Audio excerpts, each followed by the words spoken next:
함께 보실 말씀은 신약성경 사도행전 7장 54절에서 8장 8절까지의 말씀입니다. 신약성경 사도행전 7장 54절에서 8장 8절까지의 말씀입니다.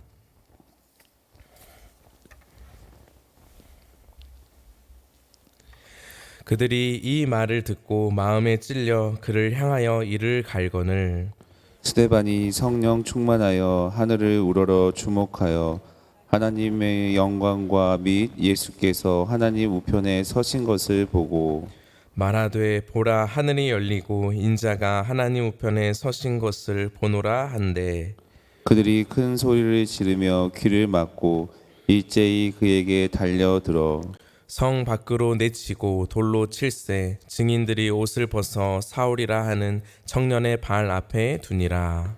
그들이 돌로 스데반을 치니 스데반이 부르짖어 이르되 주 예수여 내 영혼을 받으시옵소서 하고 무릎을 꿇고 크게 불러 이르되 주여 이 죄를 그들에게 돌리지 마옵소서 이 말을 하고 자니라.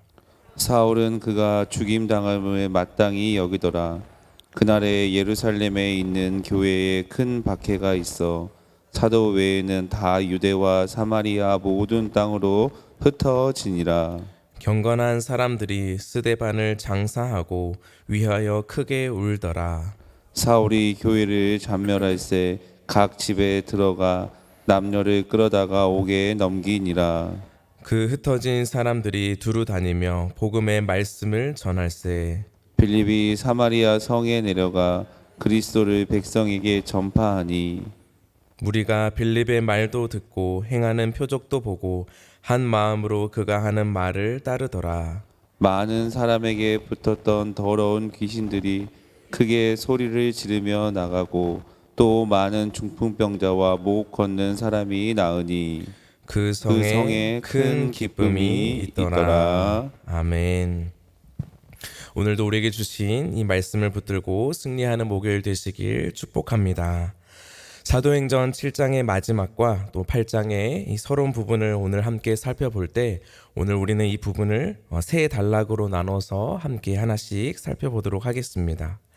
먼저 첫 번째 단락은 사도행전 7장 54절부터 60절까지의 말씀을 보면 이 스데반 집사의 순교에 대한 기록이 기록되어 있는데 그 장면을 먼저 살펴보겠습니다.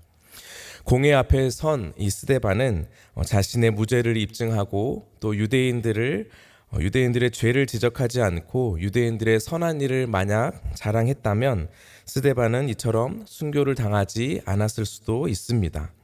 그러나 앞서 말한 것처럼 성령이 충만했던 스데반은 이미 자신의 무죄를 입증하기 위해 자리에 선 것이 아니라 예수께서 그리스도이심을 선포했으며 또 예수님께서 우리의 유일한 의인이었고 그 의인이신 예수님을 선지자들을 무시했던 과거 조상들과 같이 종교 지도자들이 예수 그리스도를 십자가에 못 박은 것이라 이야기를 했습니다.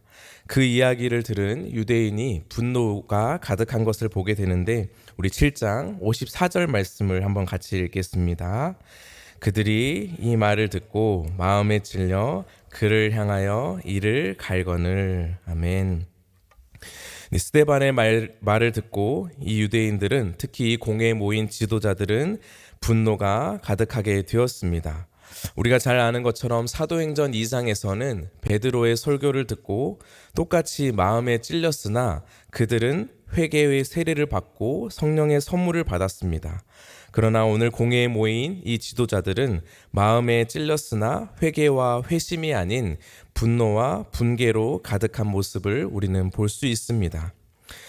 이 모습은 과거에 불순종하였던 그들의 조상들과 같이 선지자들을 무시하고 또 하나님의 말씀을 무시하며 계속해서 목이 곧은 완악한 백성의 태도가 지금도 여전히 지속되고 있음을 보여주는 대목입니다.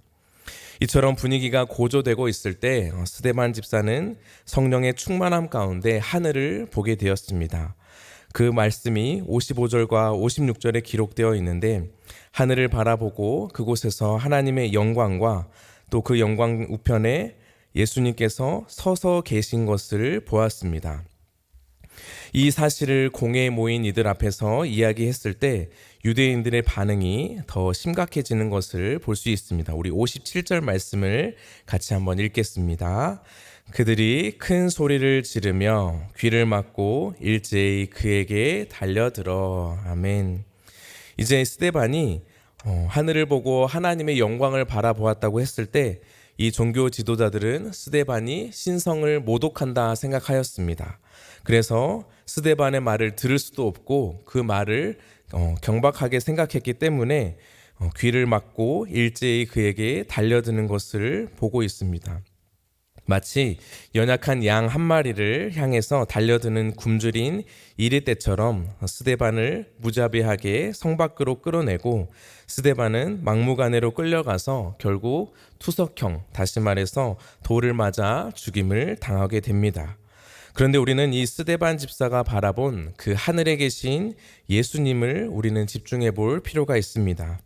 지금 이 땅에서는 잘못된 판단과 또 그들의 분노 때문에 스데반 집사는 죽임을 당하고 있지만 하늘 법정에서는 어떻습니까? 지금 예수님께서 재판장이신 하나님 앞에서 변호인이 되셔서 이 스데반을 변호하고 스데반은 의인이라 인정하시는 장면을 바로 이 서서 계시다라는 표현을 통해서 우리는 확인할 수 있습니다.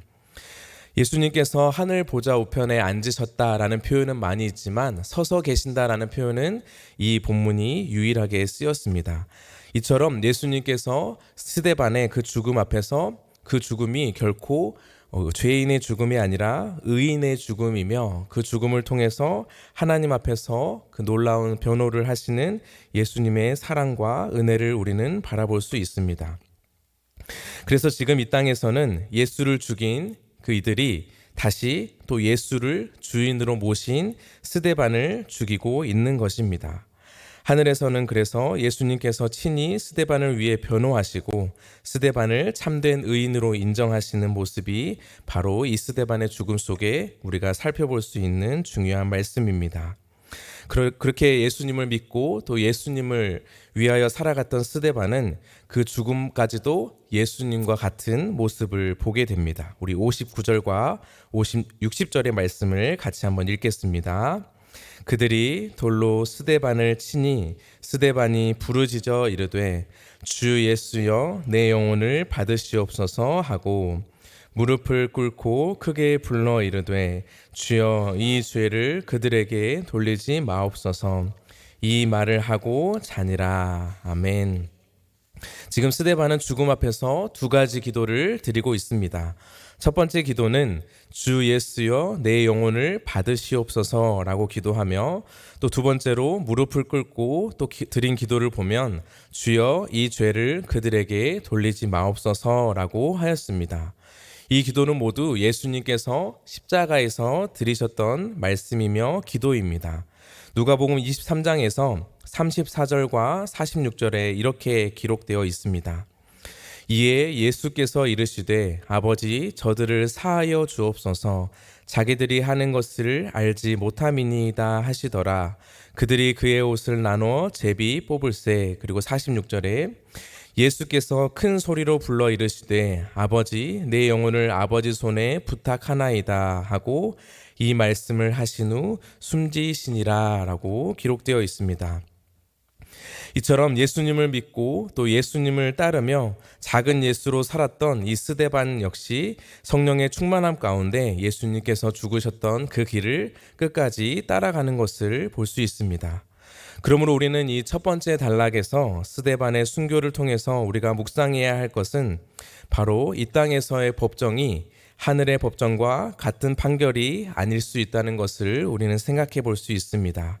다시 말해 이 땅에서 예수를 그리스도라고 고백하며 죽임을 당한 스데반에 대한 판결은 오직 하늘 법정에 계신 하나님과 예수님께서 바르게 판단하신다라는 것을 우리는 믿음으로 바라보는 것이 중요합니다.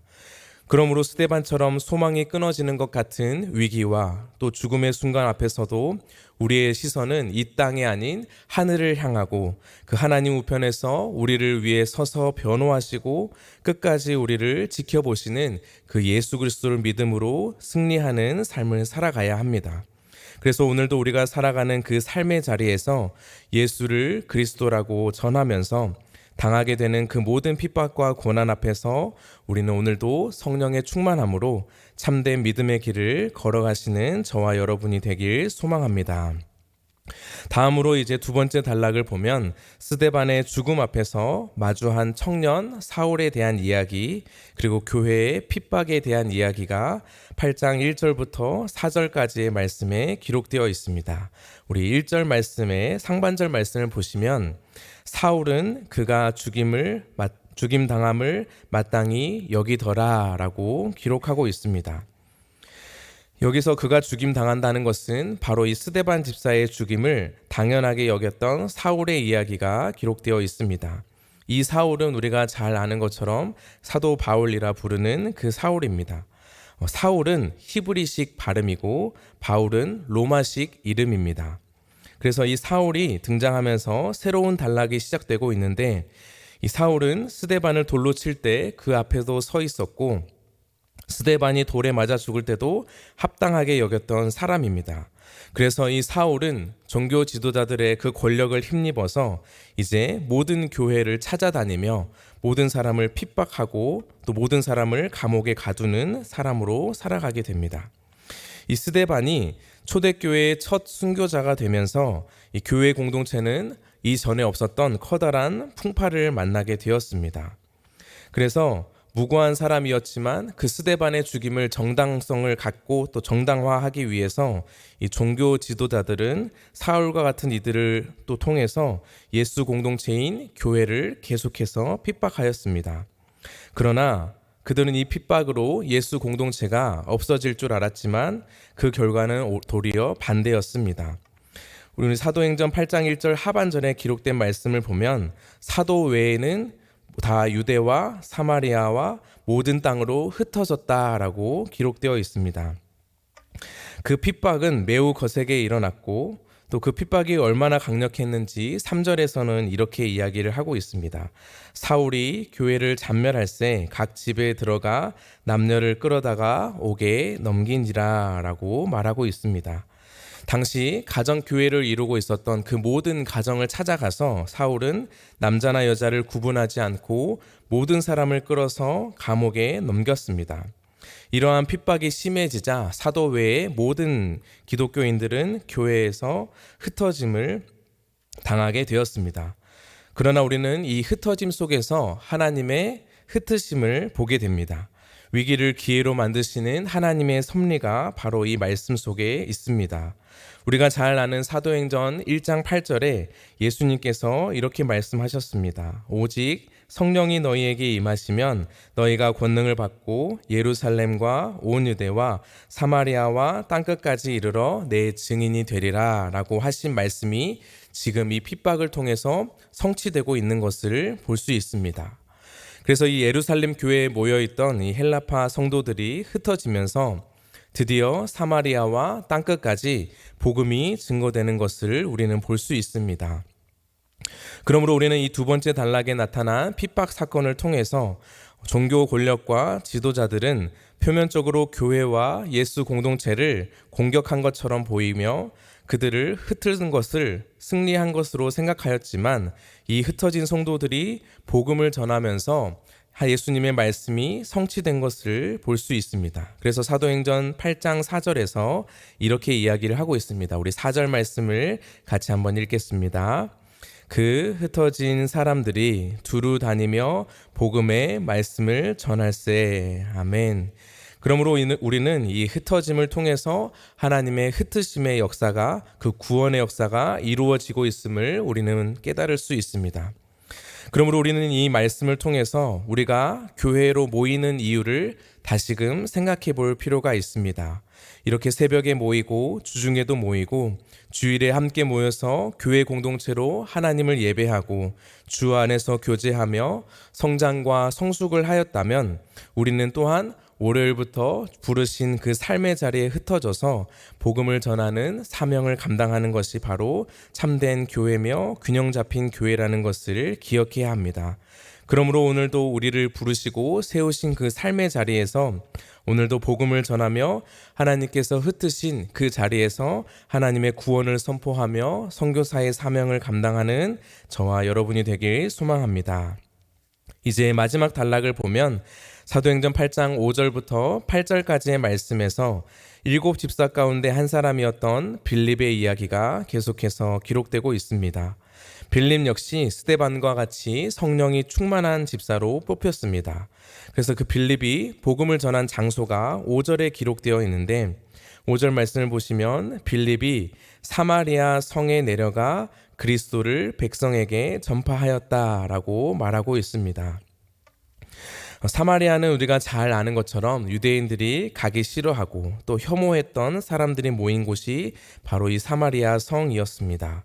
그러나 이 복음을 들고 나아간 이 빌립은 예수님의 말씀처럼 온 유대와 사마리아까지 그리고 온 땅끝까지 복음이 증거되어야 했던 그 말씀을 기억하며 빌립은 사마리아 성에서 성령의 충만함 가운데 복음을 전하고 귀신을 쫓아내고 또 많은 병자들을 고치는 사역을 행하였습니다. 그러자 사마리아에 있던 사람들이 한 마음으로 그가 하는 말을 듣고 회심하게 되는 것을 성경에서 말씀하고 있습니다. 그 결과 사마리아 성에 가득한 것이 있는데 우리 8절 말씀을 한번 다 같이 읽겠습니다. 그 성에 큰 기쁨이 있더라. 아멘.